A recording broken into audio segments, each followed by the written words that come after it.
ঋষি কাপুরকে RD. Barman বললেন, তুমি তোমার অভিনয়ের প্রতি যত্নশীল হও। গান কে করবে না করবে সেটা সম্পূর্ণ আমার ব্যাপার। আমি সঙ্গীত পরিচালক হিসাবে আমি নির্ণয় করব কে গান করবে। তুমি তোমার দিকটা দেখো, অভিনয়ের দিকটা দেখো।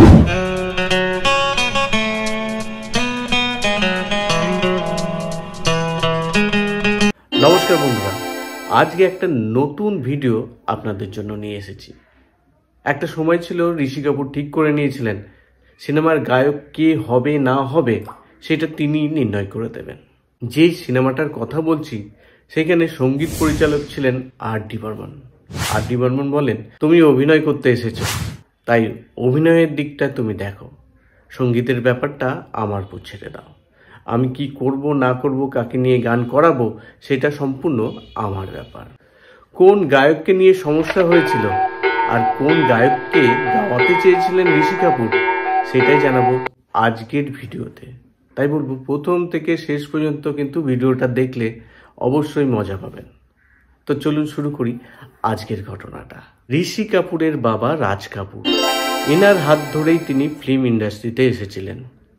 মেরা নাম জোকা ঋষি কাপুরের প্রথম সিনেমা ছিল। তারপরে তিনি নায়ক হিসেবে অভিনয় করেন তার বাবার পরিচালনায়। সিনেমাটার নাম ছিল ববি, আর এই সিনেমাতে প্লেব্যাক সিঙ্গিং করেছিলেন শৈলেন্দ্র সিং। এই সিনেমার প্রত্যেকটা গান সুপার ডুপার হিট করেছিল। ঋষি কাপুরের গান মানেই শৈলেন্দ্র সিং এর গলা।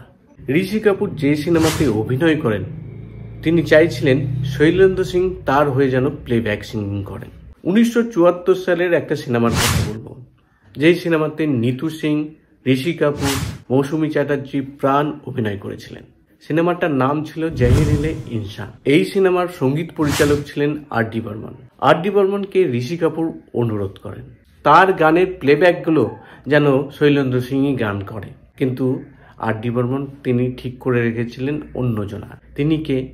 তিনি হলেন কিশোর কুমার। এই কিশোর কুমারের নাম শুনেই ঋষি কাপুর বলে ওঠেন, আমার আঙ্কেল দেবানন্দের হয়ে গান করেন, এখন তিনি আমার হয়ে কি করে গান করবেন? এই শুনে আর.ডি. বর্মন বলেন, তুমি কিশোর কুমারকে এত আন্ডার এস্টিমেট করো না, তিনি যে কি পারেন আর কি পারেন না সেটা তোমার জানা নেই। তবুও কিন্তু ঋষি কাপুর অনেক চাপ দিয়ে শৈলেন্দ্র সিংকে এই সিনেমাতে গান করান। কিশোর কুমারের এই সিনেমাতে মাত্র 2টো গান ছিল, তার মধ্যে একটা গান এখনো কিন্তু সুপার ডুপার হিট। সেই গানটার জন্যই এই সিনেমাটা কিন্তু পরিচয় পেয়ে আছে এখনো। সেই গানটা হলো এই গানটা।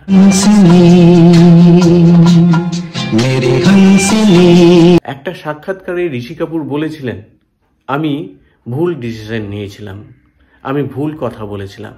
কিশোর কুমার কি পারে না পারে সেটা আমার জানা ছিল না। मेरी आवाज हो गई थी शैलेंद्र सिंह की बॉबी के बाद, तो पंचम से भी कहा गया भी करो, तो पंचम ने 1-2 पिक्चरों में शैलेंद्र सिंह को जरूर लिया।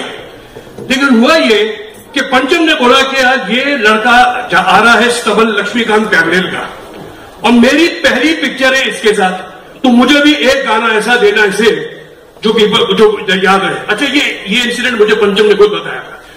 तो पंचम ने कहा कि ये गाना शायद शेडू नहीं ले सकेगा, ये तो किशोरदा को ही लेना पड़ेगा। तो मुझ पे आया प्रोड्यूसर और डायरेक्टर आया कि भाई ऐसी सी बात है। तो उससे पहले तो सब कल्याण भाई ने भी, लक्ष्मी जी ने, पंचम ने भी 2-3 गाने शेडू से सब गवाए थे। तो मैंने कहा ऐसे कैसे हो सकता है, किशोरदा इतने सीनियर आदमी है, वो तो देव साहब के प्लेबैक आवाज है, वो तो देव साहब मेरे फादर की उम्र के, तो मैं उनकी आवाज पे कैसे कर सकता हूं? तो उन्होंने कहा भी देखो, ये गाना सिर्फ अगर कोई गाएगा तो किशोर कुमार साहब ही गाएंगे, नहीं तो और कोई नहीं गाएगा। खैर, I had to give in, and मैंने कहा जरूर। और वो गाना कौन सा, वो जो पहला गाना मेरी जिंदगी का किशोर कुमार साहब की आवाज में था, वो गाना था जहरीला इंसान का, वो गाना था ओ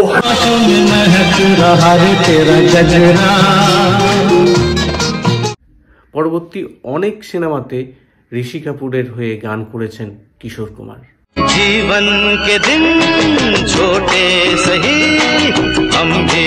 আজকের এই ভিডিওটা আপনার কেমন লাগলো অবশ্যই জানাবেন। আবার নিয়ে আসবো একটা নতুন ভিডিও, ততক্ষণের জন্য বিদায় চাইছি।